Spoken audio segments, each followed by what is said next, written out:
2.5 లక్షల తులాల బంగారం బాకీ ఉన్నాడు ఆడపిల్లలకు. 2.5 లక్షల పెళ్లిలు అయినాయి. కాబట్టి ఆడపిల్లలకు కూడా అర్థమైంది బంగారం రాదు, ఇక బస్సు, ఇక ఆ బస్సు అందం చెప్పరాదు. నేను మా సీతక్క చెప్తాను, అవు బస్సులో అల్ల వెళ్ళిపోయారు తప్పని మేము ఎక్కడన్నాం అక్క, మేము అనలే. కాబట్టి దానికోసమే బస్సు పెట్టిరని మాకు తెలియక మేము మామూలుగా నడిపినాం ఇన్ని రోజులు. మాకేదో తెలియకపోయా పాపం. మీరు అప్పుడే చెప్తే బాగుండు.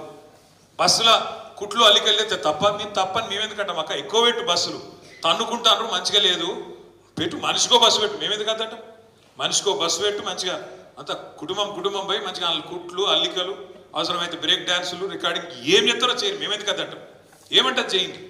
కానీ ఇట్లా ఈ రకంగా బస్సులలో కొట్టుకునే పరిస్థితి ఎప్పుడైనా ఉన్నారా? కేసీఆర్ ఉన్నప్పుడు సీట్ల కోసం కొట్టుకున్నాడు, సిగలు పట్టుకున్నాడు, గుద్దుకున్నాడు, ఎన్నెన్ని చూస్తున్నాం కొత్త బస్సు అన్నారు. ఇవాళ బస్సు పరిస్థితి ఎట్లుందో మీరే చూస్తున్నారు. ఆఖరికి ఆర్టీసీ కార్మికులు, డ్రైవర్లు, కండక్టర్లు వాళ్ళని ఎత్తిపట్టుకునే పరిస్థితి వచ్చింది. ఇక్కడ వాళ్ళ సీట్లకి వెళ్ళి నువ్వు కూడా కూర్చుంటారు. ఇవాళ ఈ పరిస్థితి బస్సు. అట్లా మహిళలకు కూడా ఇలా వ్యవహారం అర్థమైంది అని అడిగిన దానికి ఆయన బ్రేక్ డాన్సులు కూడా చేసుకోండి కుటుంబాలు అంటే, నీకు ఆడవాళ్ళంటే ఇవాళ ఒక గౌరవం లేదు. మేము ఇచ్చే అటువంటి పథకాల మీద ఒక కక్కుర్తితోటి ఆడవాళ్ళని అత్యంత కించపరిచే విధంగా బ్రేక్ డాన్సర్లుగా కుటుంబాలు వచ్చి బ్రేక్ డాన్సులు చేసుకోండి అంటే, మీ బుర్రంతా కూడా గత 10 సంవత్సరాలు మరి హైదరాబాదులలో క్లబ్బులు, పబ్బులు, బ్రేక్ డాన్సులు ఇలాంటి ఎంకరేజ్ చేసిన చరిత్ర మీది.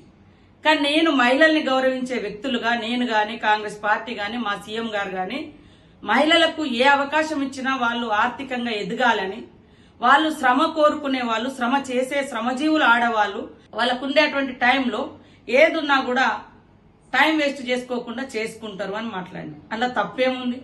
ఇవాళ మీరే అంటుర్రు కొట్టుకుంటారు ఇట్లా అవుతుంది. ఖాళీగా ఉన్నప్పుడు, సీటు ఖాళీగా ఉన్నప్పుడు ఇంటికి పోయే క్రమంలో సరే వాళ్ళ ఇంటికాడ పోయి చేసుకునే పనులు బస్సులో కూర్చొని చేసుకుంటున్నారు, ఇతరికి డిస్టర్బెన్స్ కాకుండా. దాన్ని మాట్లాడితే మీరు బ్రేక్ డాన్సులతోటి ఆడవాళ్ళని పోల్చడం అంటే ఇంతకంటే దుర్మార్గం ఏమైనా ఉందా? ఒక్కసారి మహిళలు ఆలోచించాలి, మహిళా లోకం ఆలోచించాలి. ఏం మాట్లాడుతున్నారు కేటీఆర్ వాళ్ళ పార్టీ? ఉచిత బస్సు ప్రయాణం అంటే మీకు నచ్చదు, గృహజ్యోతి పథకం ద్వారా పేదవాళ్లకు మరి 200 యూనిట్ల కరెంట్ ఇస్తే నచ్చదు, గ్యాస్ సిలిండర్ 500కి ఇస్తే నచ్చదు, పేదోళ్లకు లబ్ధి చేసే ఏ పథకాలు నచ్చవు మీకు. గుట్టలకు పుట్టలకు 100,000 ఎకరాల ఫామ్ హౌజులకు 1,000 కోట్ల రూపాయలు ప్రజాధనాన్ని కట్టబెడితే మాత్రం రైతు బంధు పేరుతోటో ఇంకో పేరుతోటో కట్టబెడితే మీకు నచ్చింది.